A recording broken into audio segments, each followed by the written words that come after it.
Christian parenting.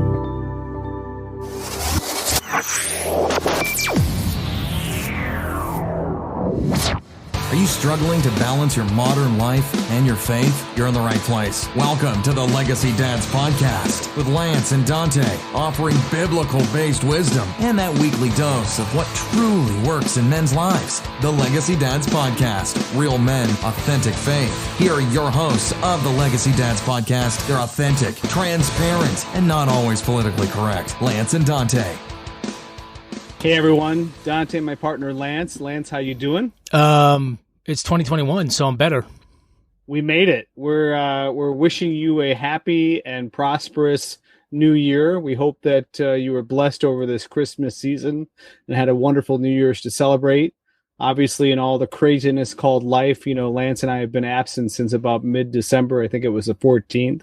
Between a possible security breach and just really busy lives, I think Lance got all the kids and the family some white powdery substance and just had a really good time. Cocaine. So we decided to give ourselves a little bit of a Legacy Dad's vacation, and I got to tell you, we're recharged and we're ready to roll. How about you, Lance? Yeah, just so you know, the white powdery substance was snow in Colorado.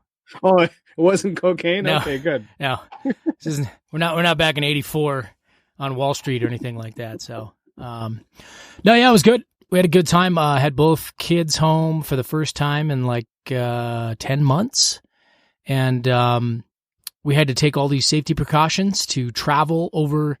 It really wasn't that far. I mean, it's not the tip of Colorado. Like, we're close to Four Corners area. So traveling to Colorado is really not that far. But we had to, do it by car and do all these protocol. My son's already got the vaccine. So, Did you have to wrap yourself in body latex and quarantine for 2 months? No, we had a quarantine ahead of time though, and then now I'm on quarantine when I came back as well. But no, nobody has symptoms, nobody has anything. Restaurants in Colorado is funny because the place we were at, most all indoor dining was closed down, but you could sit outdoors. So everybody was sitting outside with heaters, those big heaters they have, outdoor heaters. So you're sitting out in the snow, drinking some wine, trying to stay warm when it's 30 degrees outside and snow all around. But we made it work. It was fun. It was a good time. Well, you wear your snow suits, wear your boots, and you're good to go. That's literally what it was. Copacetic. Yeah, stoke the fire up. How about you guys? What'd you guys do?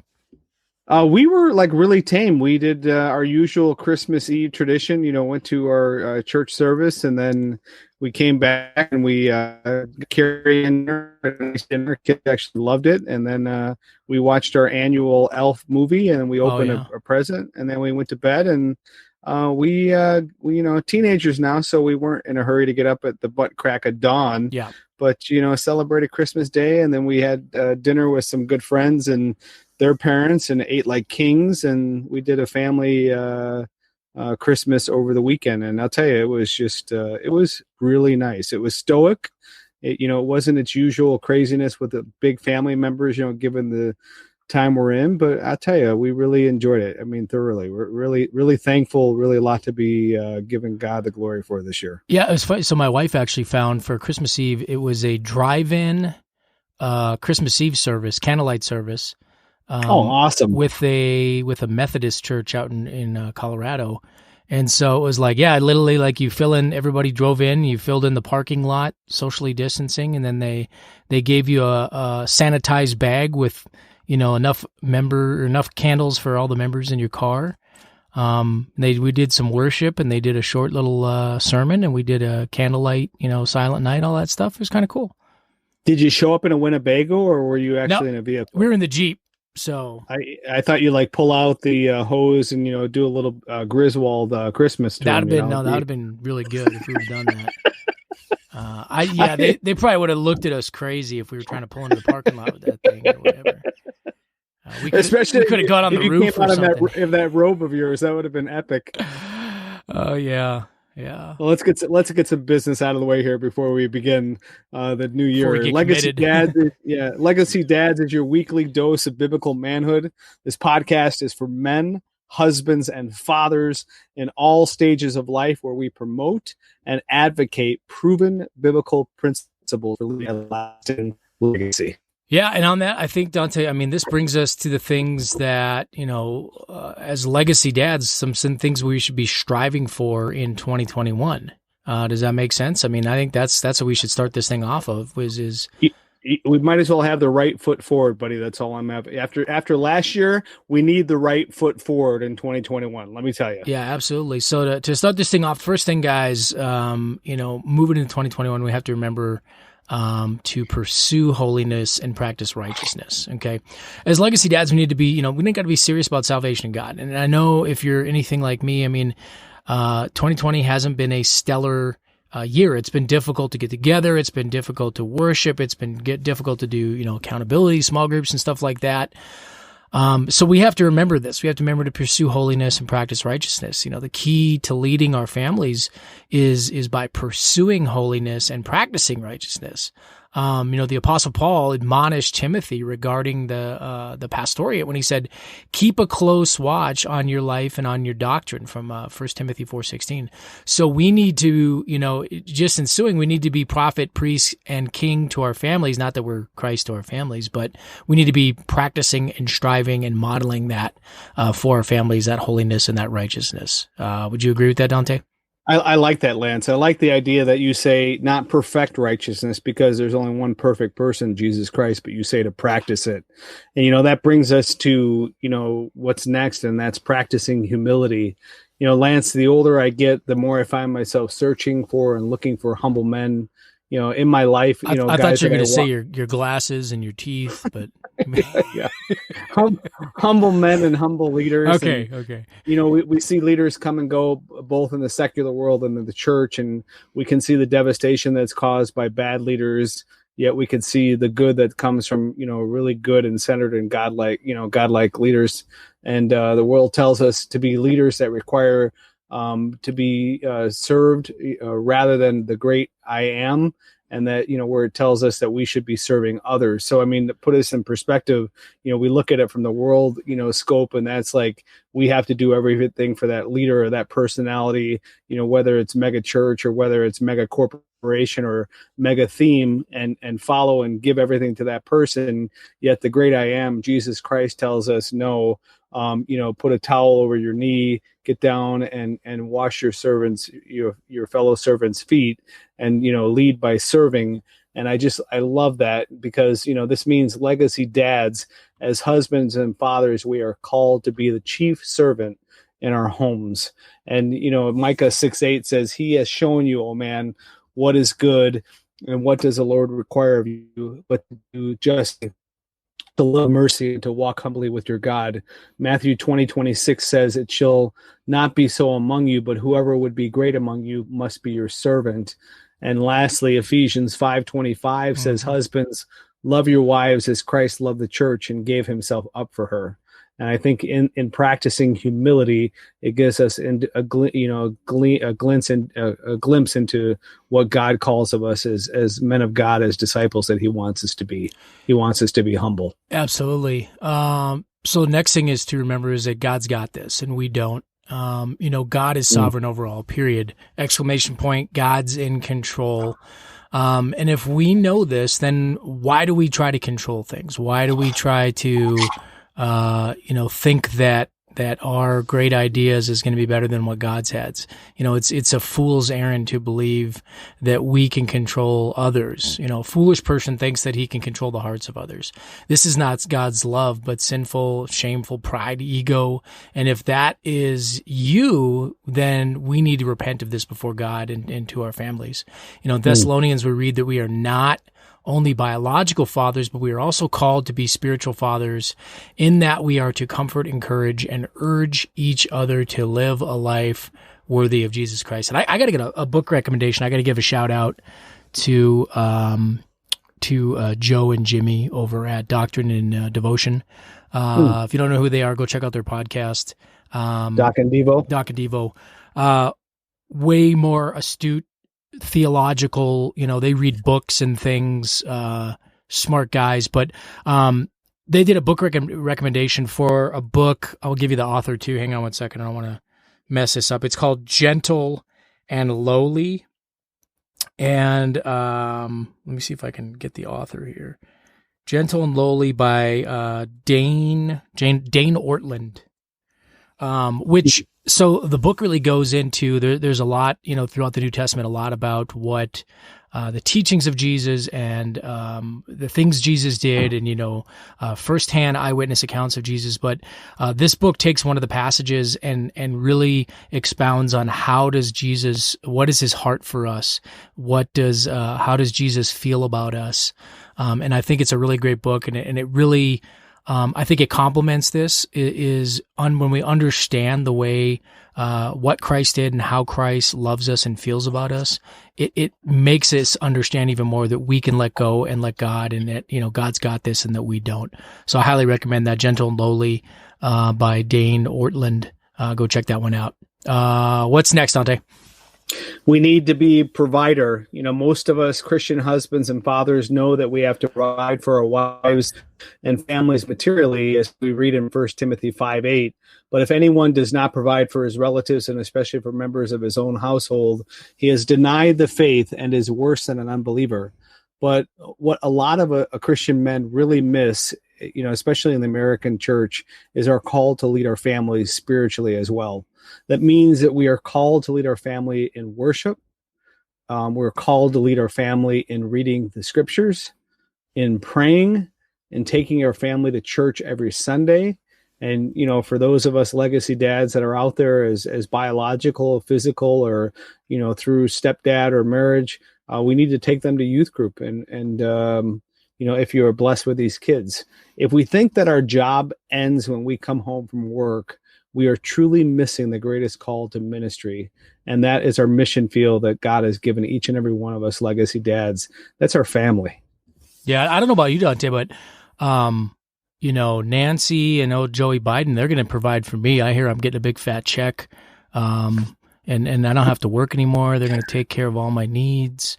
So the three biggest words you need to worry about is the government provides. Okay, just saying. When you hear those words, run. They're going to take care of everything. I just got to give up all my freedoms in the Constitution, and they're going to take care of me. So, if politics was a resolution, which it's not, you just cost me my resolution. I'm just saying. I'm trying to bait you here. Like Satan. I'm like, just eat the apple. Yeah, nice. Really, try just take a little bite. So don't worry about it. Yeah, good. Really good. Next, guys. So, and that was a complete joke if you didn't get the sarcasm there. But yes, please. Strive to show your family joy in Thanksgiving. We talked about this in a lot, and the choosing joy, I think, is such a huge thing. Happiness is a fleeting emotion. Happiness is a lot of times we can't control it, but joy is a choice. And I love that we have to choose joy no matter what our external circumstances look like, what the world looks like.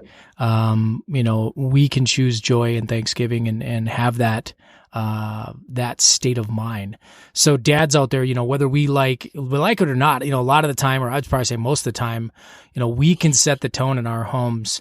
That's right. If I'm angry, everybody in my household, I'm looking at my wife right now. If I get angry, everybody in my household knows it. And careful, she might throw something at you. Yeah, I know. No, so a Christian dad, we have to be setting this culture in our house and in that, with our friends and family, and know that that culture goes vertical.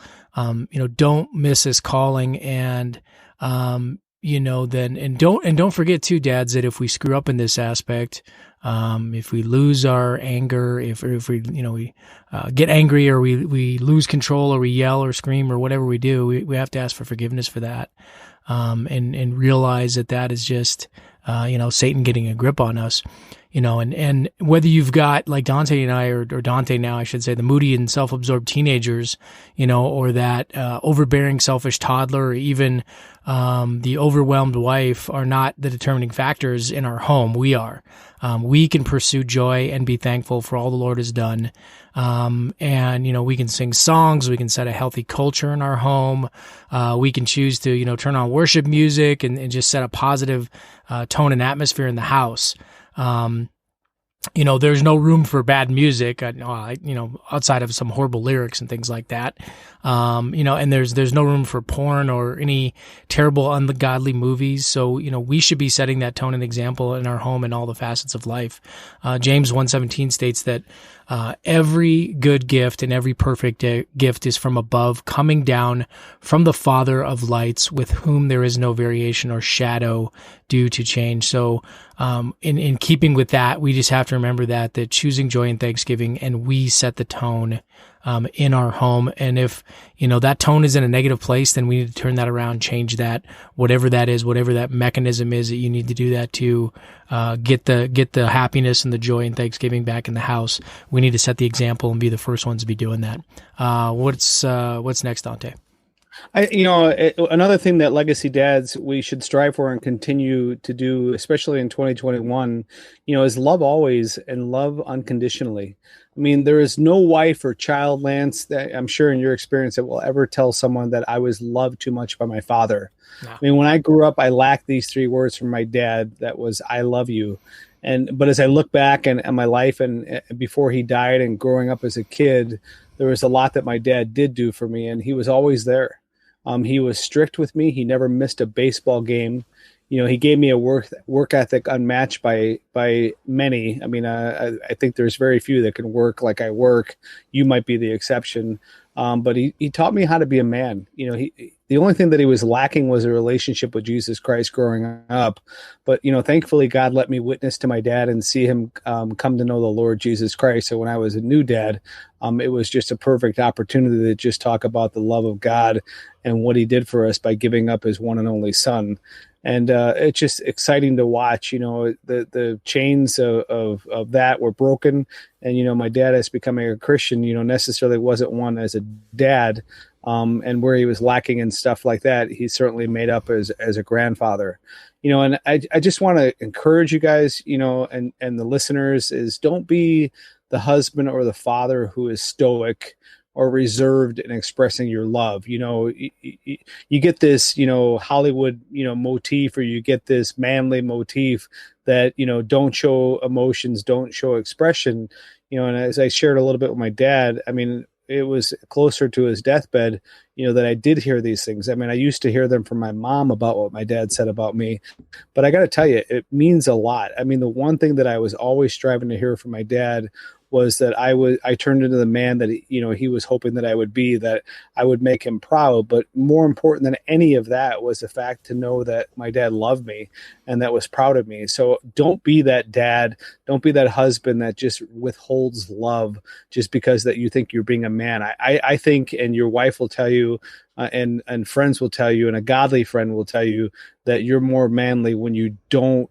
hold back your emotions and your expressions. And if you guys want to challenge me on that, look at King David, a man that had the heart of God, and he didn't hold back anything. And so with that, make your wife feel treasured, nourish and cherish her. Look at Ephesians 5 and how we do that. How you express and show your wife love should give her no doubt, no second thoughts, no second guesses in her mind that you treasure her above all others on this earth. The only person that should come before your wife should be God, and get those priorities straight. Allow your children to see this affection. Your embrace of mom should be a regular vision for their little eyes to behold. As for your children, love on them as much as you can with an unadulterated and unfailing love. Even when they push you away as teenagers, if you have young teenage girls in your house, young women, believe me, they'll pull, they'll push. As my wife has brilliantly mentored and encouraged me, is you got to be there whether they push or pull, be present. And when they pull you in, just give them abated love, give them what they need. And when they push away, put on your big boy pants and don't, take it personally. Lance, I look at you and Jen, how you guys modeled, to your kids couch time. Mm-hmm. And, the fact that they're young adults and home from college, or home from the military, they still joke around about that. But, it's setting our wives in that place of honor, setting your wives in that place of hierarchy in the family, and letting her know the value that she is to you, but even more importantly, the value she is to your family. And I think when we get that straight, we start to really understand, by loving always and loving unconditionally. Yeah, and you bring up a good point too, Dante. It doesn't cost anything to tell our kids we love them, we're proud of them, they're beautiful, whatever that is. And as they grow older, texting that to them or whatever, sending them that encouragement during the week, it doesn't cost anything to do that. And it only just helps them and uplifts them. And that's something I've tried to do just because of all the horror stories, that we've heard from men of just not hearing that from their earthly fathers enough.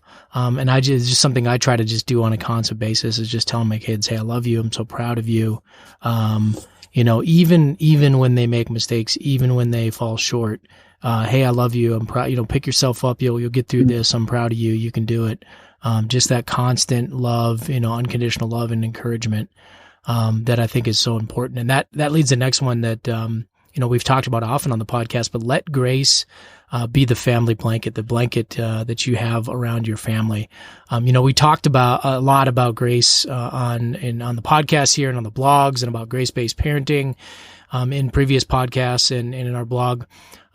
Peter says this, live with your wives in an understanding way, showing honor to the woman as the weaker vessel, 1 Peter 3:7. Paul says, fathers, do not provoke your child to anger, but bring them up in the discipline and instruction of the Lord, Ephesians 6:4. And I love one of the other translations says there, Father, don't exasperate your children to anger. So dads, we need to model and practice this grace in our home.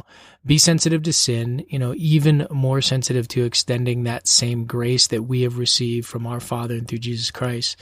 How hypocritical is it that, everything that we've done, all the times we've fallen short, all the sins that we have done, and God has given us that gift of grace. And if we don't turn around and give that to our own children or our wives or people in our lives, shame on us because God is watching. And I can only imagine what that does to God's heart when he sees us not extending the same grace that was given to us.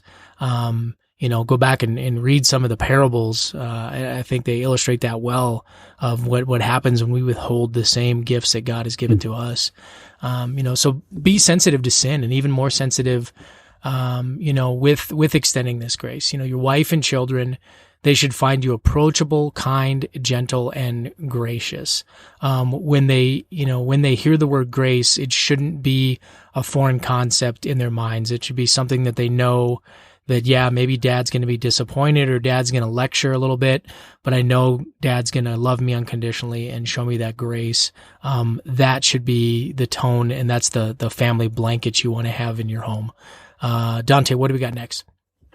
Before you go to our next point, though, is I love what you said there, Lance, and it makes me think of the acronym for GRACE. It's God's riches at Christ's expense. And I think, when we look at the balance sheet, what God has done for us, versus the sin of our lives. And God said, no, I'm going to take the left side of this balance sheet and I'm going to send my son, Jesus Christ, to cover all the debt, all the liabilities, everything that you've done in your life and all the sin. And that's it. It's done. It's paid for.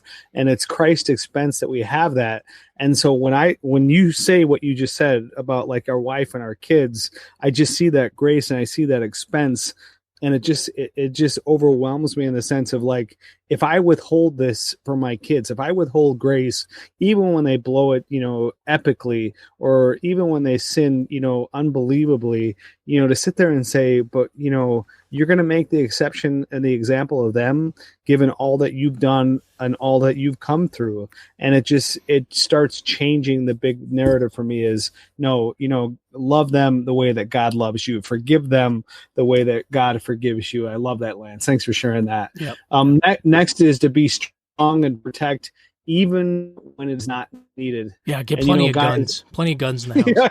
Yeah, lock and lock. I was going to say, you're going to use that Nancy Pelosi check to buy a new gun, aren't you? We won't go there. But let's be honest. The irony. Yeah, the irony. Let's be honest here. And our wives and our children need our strength even when we are weak.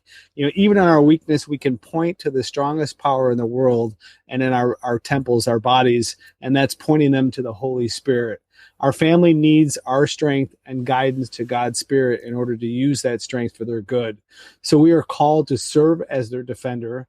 We need to love and be strong in such a way that we are willing to lay down our lives for our wife and our families. And we need to be willing and glad to stand up for our family, even if that cost us socially, even if that cost us professionally, even if that cost us emotionally or even physically. And, it makes me think about that conference we were down in Indianapolis, with Matt Chandler when he brought the hammer, and just, saying like, guys, you come home from work, you're exhausted, you had a bad day, your boss is in your face, or if you're the boss and it can't get any crappier than it is. You can't just go in, throw the paper down, the dog, grab the beer can and sit in the chair and expect to be, you're on second shift and you got to die to self and you just got to, suck it up and put on the big boy pants and just be there. And I think when you show your kids that you want to be there to be strong for them, you want to protect them, you show your wife, what do they need? We talk about what men need and what women need, and they need loyalty. They need you to be pure to them. They need you to be faithful, but they also need to know that you're going to be providing for them and being strong for them. So a lot of times, in my case, your case, we see our wives, amazing women that they are. They plan the household. They do a lot of things. They take care of us in so many different ways. But I know Jen. There's times when she looks at Lance and she wants Lance to lead. And I know Kate. I mean, she is strong. I wouldn't mess with her. I'd rather mess with a bobcat than Kate. But there are times when she just looks at me and she needs me to lead, and she'll even express that, in front of me, just with her. She'll express that, in our kids, and she wants me to take that leadership role. And that's because she needs me to be strong when she's uncertain. She needs me to be strong when she doesn't know what's next. And even in the worst of times, we put things in perspective and what does that look like? And that's one thing that I want to encourage you guys is be strong, be present, and protect even when your kids or your wife doesn't need you to be.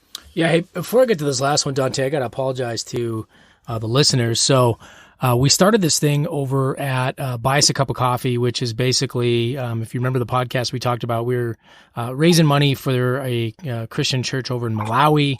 And we promise you some exclusive content and stuff on there. To be fair, Dante and I recorded a like an hour and a half video discussion. And we were so excited we were going to upload this over on the Buy Us a Cup of Coffee site. And when I went to look at it, for some reason Dante's audio didn't come through.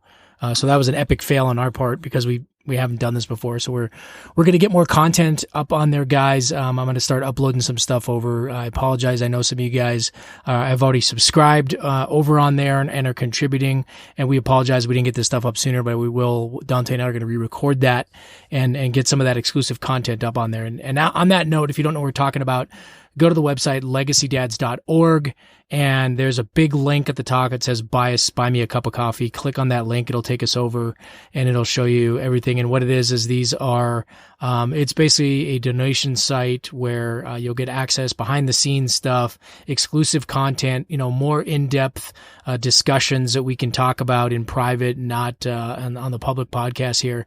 But you'll get access to those things, and then all of the money that is being raised for that is going to go help the church in Malawi to be able to provide resources, buy land, help to do sustainable farming over there, and just to spread the gospel of Jesus Christ to all sorts of different people who are living in a United Nations refugee camp over there. So we apologize, guys. We will get more stuff up there, but still head over there, buy us a cup of coffee, and we'll get that content up there as soon as possible. So the last one, Dante, and this is something, honestly, I gotta be transparent and honest here. It took me a long time to, I think, to truly die to self and surrender to this, but this is be kingdom minded. And what I mean by this is, I think we all serve God's kingdom. We go to church, we help out. I think that's just kind of as our nature as guys, we do that. Whether we're at work or rest or play, we need to seek to glorify the Lord. Paul said, so whether you eat or drink or whatever you do all to the glory of God, 1 Corinthians 10:31. So we need to model a purpose-driven life to our family. And who is this life? to be lived for anyways, me or for God. And so this is, I think, the hard part, because it's easy to go to church. It's easy to go through the motions and act like we're doing it for God's glory. But are we really doing that? Or are we doing that to, get in good with our wife, or to, look at the men's group? You can be like, well, I went to every church service this Sunday. Yeah. Look at me. Check the box, baby. Yeah. Check the box. No, and it's easy to get that self-righteous attitude. But truly, I look for that humble spirit we've talked about, where we are truly dying to self and saying, God, whatever it is, I will do it. I will do it for your glory, not for my own. Even if it brings ridicule on me, even if it hurts me in some way, physically, emotionally, financially, I will do it to serve your kingdom. And I think by modeling this serving and kingdom-minded living to our family daily, we're always living in the shadow of God's glory. We can never forget that. We need to demonstrate to our families and to others that every moment matters. Every person is significant. Every task is important. We should be willing to laugh when you play with your kids, or sweat when you work, or sing loud with when we're worshiping. All of these things for the glory of God. And who cares what other people think? Colossians 3:16-17, I think, says it best. And it says, let the word of Christ dwell in you richly, teaching and admonishing one another in all wisdom, singing psalms and hymns and spiritual psalms with thankfulness in your hearts to God. And whatever you do in word or deed, do everything in the name of the Lord Jesus, giving thanks to God the Father through him. Dante, what do you got for final thoughts for us here? I think that just nails it. I mean, that puts the lid on the coffin. I mean, the reality of it is, I started out this year with our men's group and just challenging the guys. And we went through a simple prayer procedure, acts, adoration, confession, thanksgiving, supplication, and, praying for our country, praying for our families, praying for our leaders.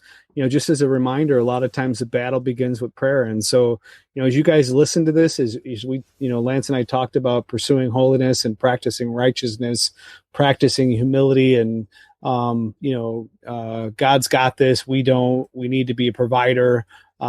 Striving to show your family joy and thanksgiving, loving always and unconditionally, grace-based family, and being strong for them. And as Lance just concluded here with being kingdom-minded, I think all of that, just weighs on the fact that it all comes from Jesus Christ. It comes from his spirit that gives each and every one of us gifts. So the first place I think we need to start with, Lance, in 2021, and every day that, God gives us breath on this green earth, is to get down on our hands and knees in the morning, if he wakes up us in the middle of the night or before bed, and just thank him and ask him, to go before us, go behind us.